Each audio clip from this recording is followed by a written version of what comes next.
Hi, I'm Phil Albertelli, and this is the Week in Doubt, a podcast for atheists, agnostics, and whoever, and this is episode 201.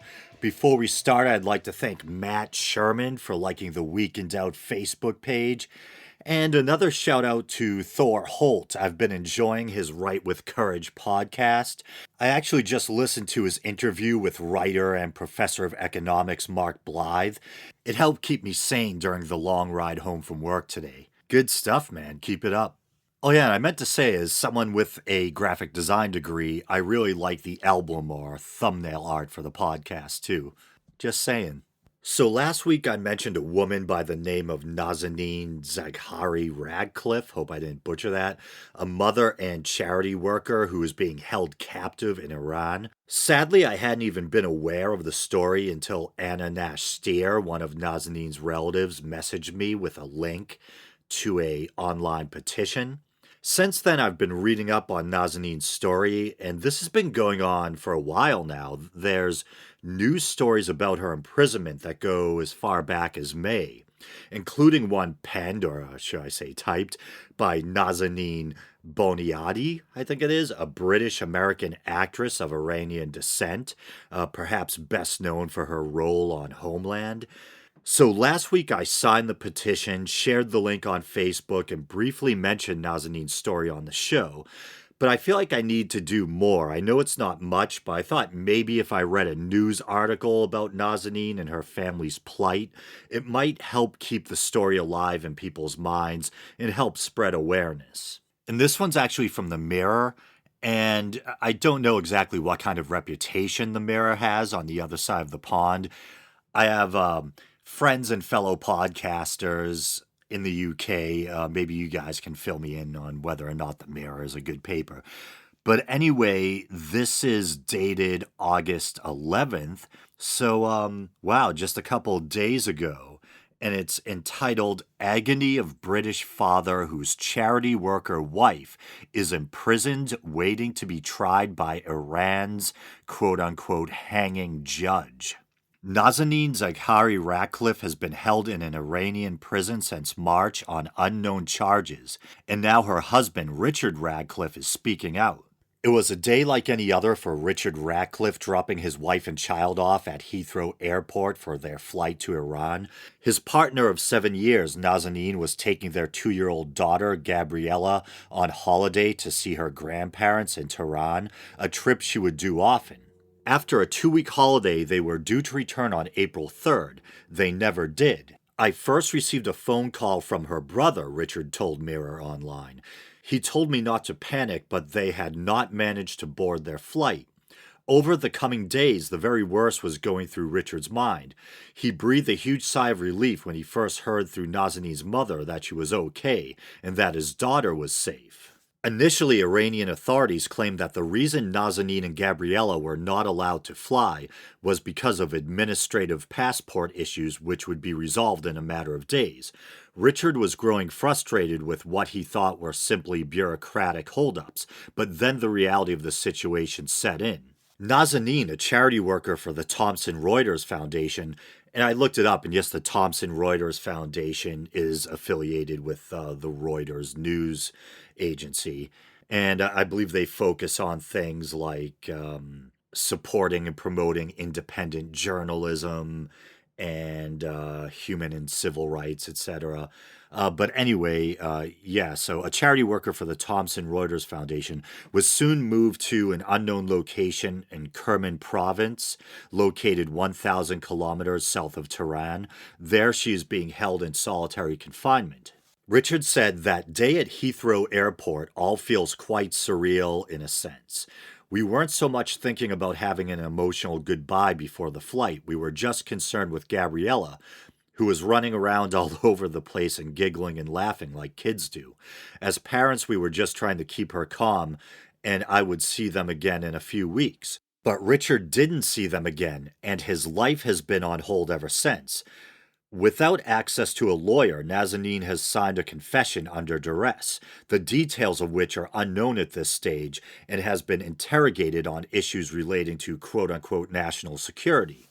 Despite having yet to be charged, she has now been told that she is set to face a trial at the hands of the notorious judge Abulgesum Salavati, I think, known as the Hanging Judge.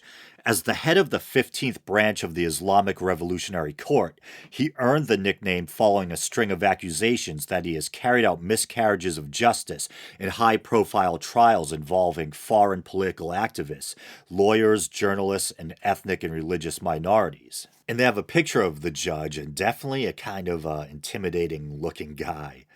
Not a guy you'd want deciding your fate. And it says he is also known for delivering lengthy prison sentences and ordering that defendants be lashed. In many cases, he has ordered defendants to be executed. He handled all of the high-profile cases, Richard said. Honestly, it was such a blow when we heard that the case was going to a trial, and then I'm told he's the judge. It doesn't send me into a panic thinking on it, but if I dwell on it, in my mind, there's an anxiety there. Richard has been on leave from where he works as an accountant, popping into the office when he can, but now he campaigns on his wife's behalf full-time. After contacting Red Cross and Amnesty International, charity workers were able to put Richard in touch with families who have been through similar experiences. That's when I realized through their accounts what she must be going through, he said. The isolation, the accusations, the interrogations, the separation from his daughter is equally as painful. After Nazanin was detained by Iranian authorities, their daughter, Gabriella, had her UK passport taken away and was placed in the care of her grandparents. Richard said at first she would refuse to eat or sleep unless she was with her granny. It's obviously incredibly difficult for her, but she's growing into it, and I think her Farsi is getting better than her English. And for Richard, one of the toughest moments is yet to come. This weekend marks his and Nazanin's 7th wedding anniversary. It's not the first they will spend apart. Last year, he was away with work doing an audit. However, upon his return, the family celebrated with a family trip to the beach. This year will be a solemn occasion, however. He added, "We're going to have a gathering of family members and friends just to mark the occasion and let her know that she is not forgotten." Since deciding to go public with his wife's case, Richard's petition to raise awareness of her plight has reached almost 800,000 signatures. He said, "It's obviously painful, but there's some comfort in having the support of those around you." Earlier this week, Number 10 issued a statement confirming that Prime Minister Theresa May has raised Nazanin's case with Iran. The statement read, "The Prime Minister raised concerns about a number of consular cases involving dual nationals, including that of Mrs. Zaghari Ratcliffe, and stressed the importance of resolving these cases as we work to strengthen our diplomatic relationship." Yeah, so definitely a very harrowing story.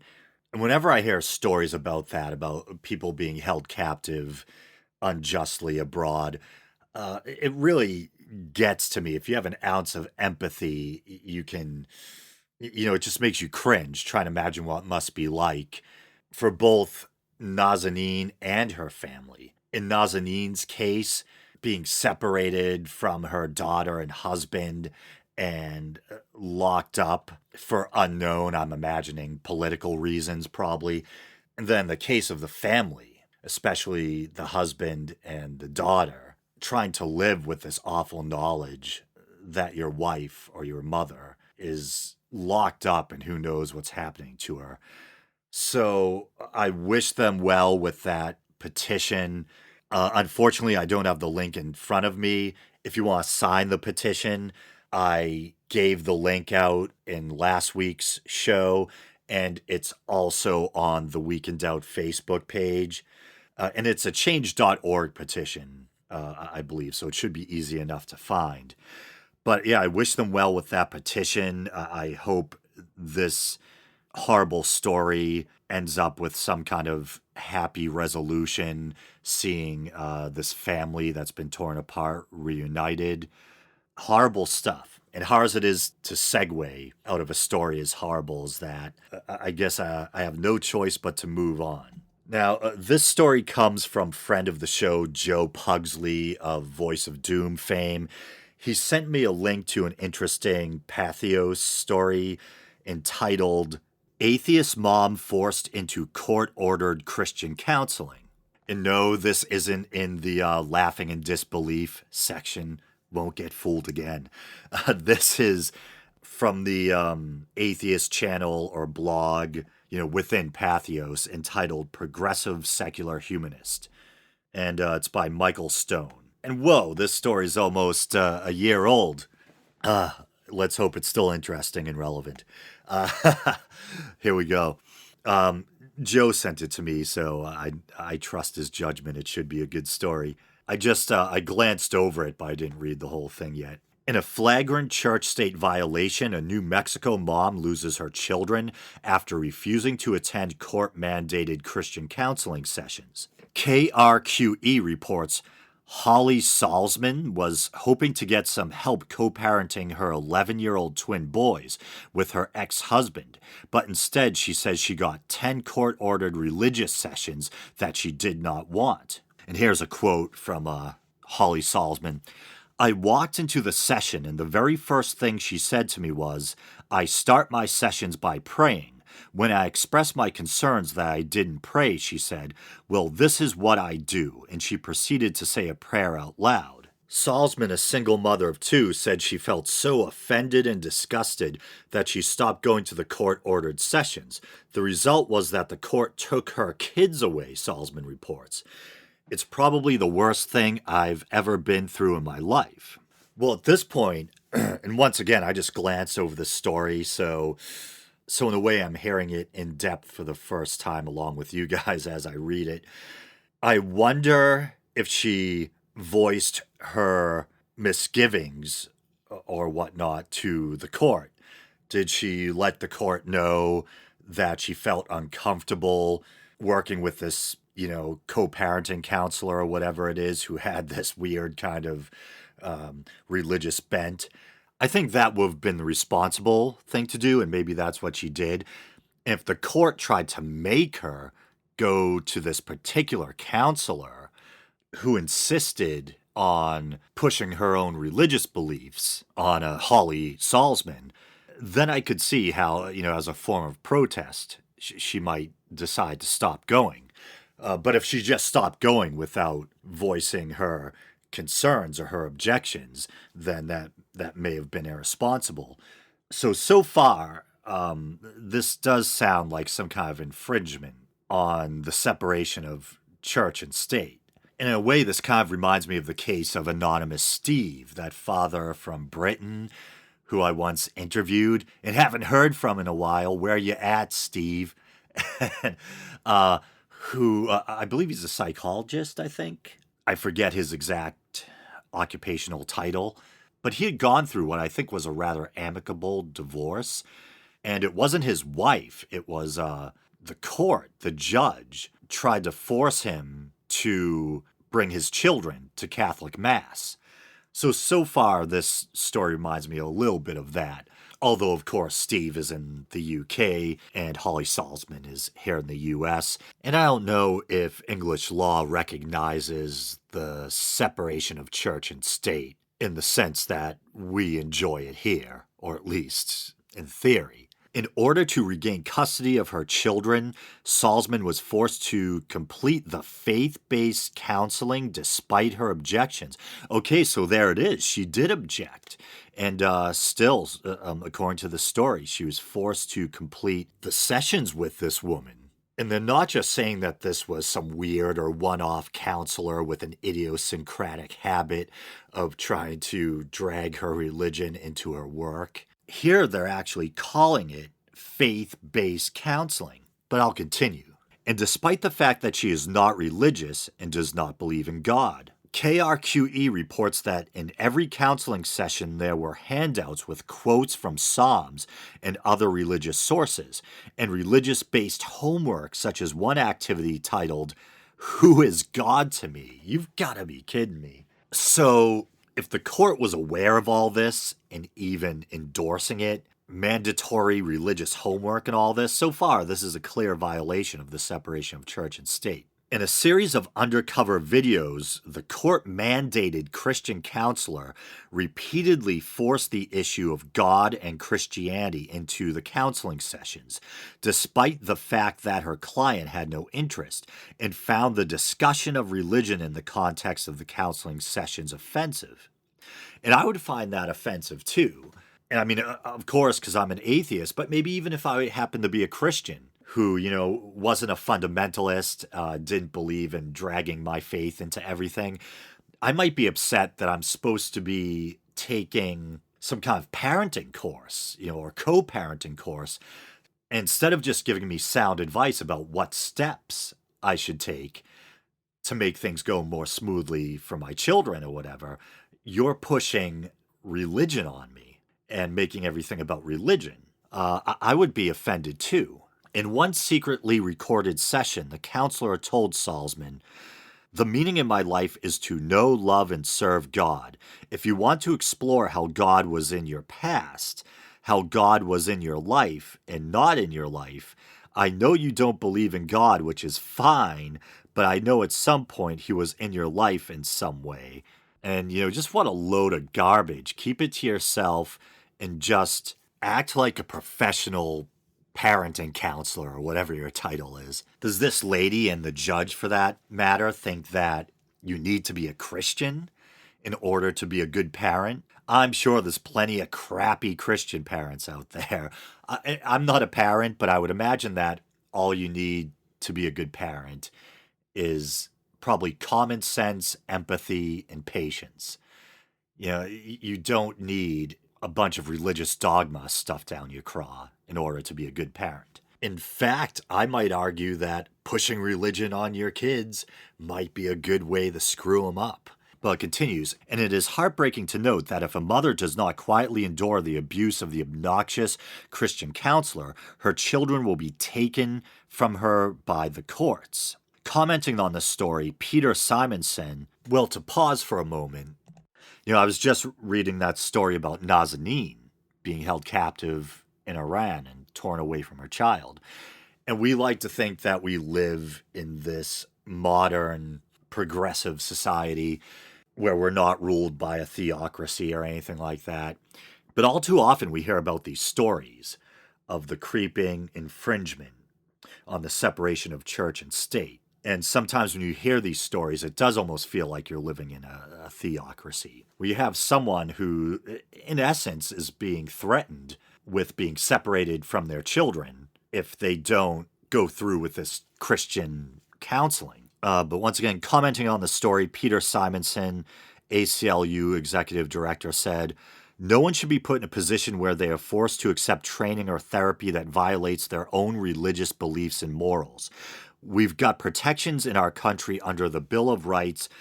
Let's see, and this is worded kind of oddly. "We've got protections in our country under the Bill of Rights.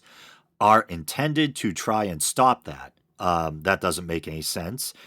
We've got protections in our country under the Bill of Rights, and something, his point is that, the actions of this judge and this counselor are kind of trying to interfere with that. On the face of it, it looks pretty problematic. "Quote unquote problematic" is an understatement. This is despicable and a clear violation of Salzman's civil and constitutional rights. To be clear, there is nothing wrong with being a Christian counselor, but as a Christian counselor, one must be honest and upfront with one's clients about one's biases. In addition, clients must be free to refuse Christian-based counseling if they are not Christian. Otherwise, the counselor is being unethical and unprofessional. Hear, hear. Clearly, it is wrong for a court to mandate Christian counseling, and it is wrong and unethical for a licensed counselor to force religion on a court-mandated client who is not interested in religion. As for the Christian counselor identified as Mary Pepper, according to reports, her proselytizing to court-mandated clients is not her only unethical activity. Pepper does her court-mandated counseling surreptitiously at the public library to avoid overhead, and in so doing illegally forces her local government to subsidize her business expenses. Plus, she demands cash payments from her court-mandated clients, presumably to thwart the IRS. As for Pepper's background, she is a Catholic extremist who used to be a quote-unquote parent educator at Project Defending Life, a radical anti-abortion group. The good news is that Salzman completed the counseling sessions and she has her kids back again. Let's hope she gets a good lawyer and sues everybody responsible for this despicable debacle. Okay, so unless I'm missing something that maybe puts all this into a different context and puts the judge in a better light, I mean, if the judge knew what was going on and he knew about this particular counselor, her kind of extremist background, her religious bias, her tendency to proselytize to her court mandated clients, not only should he be ashamed, I think he should be disbarred or removed from the bench, whatever the proper term is. So another really disturbing story. At least this one has a good ending and she's done with the counseling and she's back with her kids. But I'm sure having to go through all that probably left a bad taste in her mouth. I think she probably feels rightly violated. Okay, so this next story is probably going to seem a little petty and self-serving, but I couldn't resist. The irony was too delicious. So if you're a regular listener, you've probably heard me good-naturedly complain about the time atheism is unstoppable. A fairly popular atheist YouTuber, who I think I'm relatively friendly with, once told me I had a regressive beta male stance on race because briefly in passing I dared to mention things like slavery and Jim Crow when talking about the disproportionately high rate of crime and poverty among African Americans. And I realize the irony in the fact that for someone who claims they're not interested in talking about race, I sure seem to bring it up a lot. But once again, I couldn't refuse this story. So to put things into context, long ago in a galaxy far, far away, or well, about a year ago on YouTube, I made a video in which I defended AIU's criticisms of Cenk Uygur concerning Cenk's intellectually dishonest coverage of the Dylan Roof case. Now, I think Dylan Roof is a monstrous piece of crap, and I'm outraged and sickened by what he did. He was the deranged white supremacist kid with the Mo Howard bowl cut who murdered all those people in a southern church. So as much as I despise Dylan Roof, I still value intellectual honesty and fact-based reasoning, and I thought Cenk had let his emotions cloud the facts regarding the actions of the judge in the case. And it wasn't just me. Cenk's good friend and co-host Ben Mankiewicz also disagreed with Cenk on the topic, during the live stream no less, which made for interesting viewing. So I agreed with AIU, all was right with the world. That is until one of his subs took issue with my view that we're all so closely related genetically that it may not even make scientific sense to try to separate us into different racial groups. So you're probably sick of hearing this story, but the sub or subscriber in question said you may not believe in race, but you better know what neighborhood you're in, or something like that. And I quickly agreed, true story, that yeah, even if you're agnostic on the question of whether or not race is a scientifically valid concept, it's still a very real concept sociologically speaking, with serious sociological implications and repercussions. And yeah, people are tribal. We divide ourselves among ethnic, ideological, and quote-unquote racial lines. So even though we're all Homo sapiens, if a pasty white guy like myself, I'm the world's palest Italian, me and Leonardo DiCaprio, if I find myself in the quote-unquote wrong neighborhood at night, things might not turn out so well. But I continued that I didn't think that African Americans are disproportionately mired in poverty and violent crime because they're somehow inferior, and that it at least in part is probably to do with historical and sociological factors. Yes, it's true black people in America today aren't being whipped and forced to pick cotton, but I think there is this kind of sociological domino or cause and effect phenomenon where people have to struggle to overcome or shrug off the inherited baggage of their environment. So you have a group of people that start out as slaves. Even after they're granted their freedom, they're still looked at as second-class citizens or as the other, segregation, Jim Crow, etc., marginalized into impoverished ghettos. I don't think we're supposed to say ghettos anymore, but hey, despite how I may sound right now, I'm not really one for political correctness. So marginalized into impoverished ghettos, etc., successive generations born into these same impoverished, crime ridden environments. And as I said, this isn't an excuse for violent crime or to not try, as hard as it may be, to lift yourself up out of your negative environment or to overcome a negative upbringing. But I think, as cliche as it sounds, to understand the present, it helps if you have an understanding of the past. In a way, it reminds me of Native Americans. No one's hunting indigenous people and selling their scalps anymore, at least I hope not. But we can still see the effects of the past on Native Americans in the present, living on reservations, still bearing European Christian names, poverty, alcoholism, etc., etc. Or using myself as an example, I come from predominantly Italian and Irish working class stock, and the apples kind of landed pretty close to that tree. Once again, yeah, I don't think you should use the limits of your background or upbringing as an excuse, and you should do your best to make something of yourself. But there are some real sociological phenomena and pulls and pressures at work, I think. But anyway, back to my petty attempt at vindication. So, Atheist Rue and I are both admirers of Sam Harris, and I actually want to stop to blame Sam Harris for the genesis of this episode. I was listening to Sam's Waking Up podcast, as I am wont to do, and the most recent episode was about race, and Sam's guest was Professor Glenn Lowry. And man, oh man, the delicious irony. Sam goes on this whole preamble before the discussion really begins, where he invokes the quote unquote shadow of slavery and Jim Crow, and perhaps somewhat jokingly, to give him the benefit of the doubt, even mentions checking his privilege, something that I've never even said. Oh, Sammy, Samwise, at 2. And then, ironically, I'm using ironic a lot tonight. I dub it the drinking game word of the week. Glenn actually pushes back against Sam's politically correct preamble. But enough procrastinating. Here it is. And obviously your background, both in mathematics and statistics and social science, makes you really perfectly well placed to have the kind of conversation we're going to have.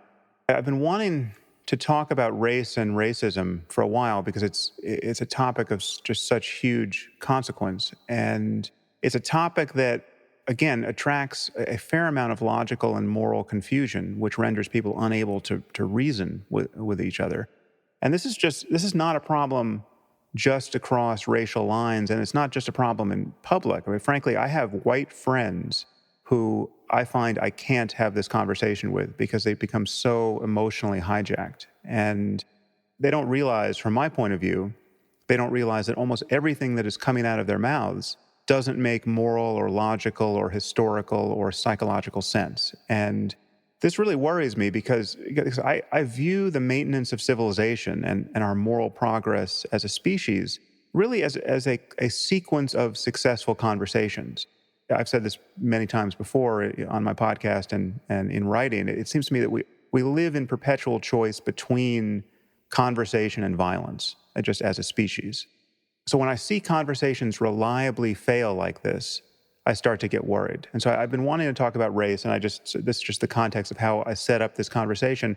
I noticed the conversations you have been having with John McWhorter, and I realized that I had met John at a TED conference.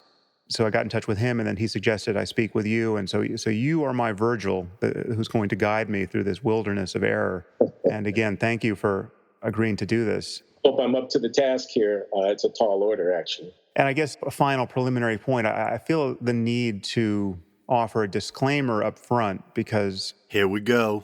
I think you and I are going to agree about many things. And I'm a little worried about this because my staking out some of these positions as a white guy is going to rub many of our listeners the wrong way. And I really don't want to be in a defensive crouch as we have this conversation. So I think I should just acknowledge up front a couple of things that should be obvious, and it should be obvious that I would acknowledge them. And the first is just that the history of racism in the U.S. has obviously been horrific. right? It seems to me no sane person could doubt that. And there's no doubt that racism remains a problem in our society, and just how big a problem is something that I want us to discuss.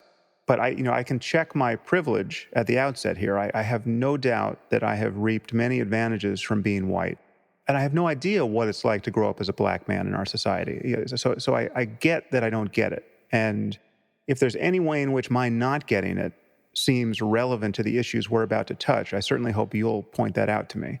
But as we drive toward points that many of our listeners will find fairly incendiary, especially coming from a white guy, I just have to make it clear that it is obvious how horrible white racism and its consequences have been in the past. And I am fully prepared to believe that the shadow of slavery and Jim Crow still hangs over our society to a degree that I don't understand in any way, certainly not from my first-person experience.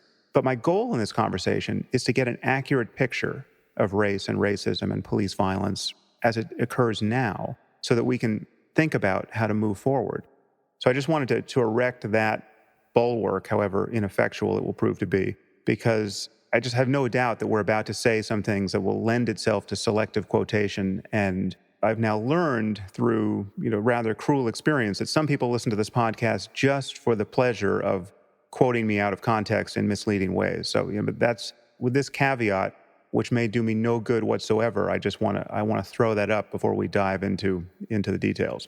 Well, I was just going to comment that I think your caveat is well taken as far as it goes, and that speaks well of you, I would say.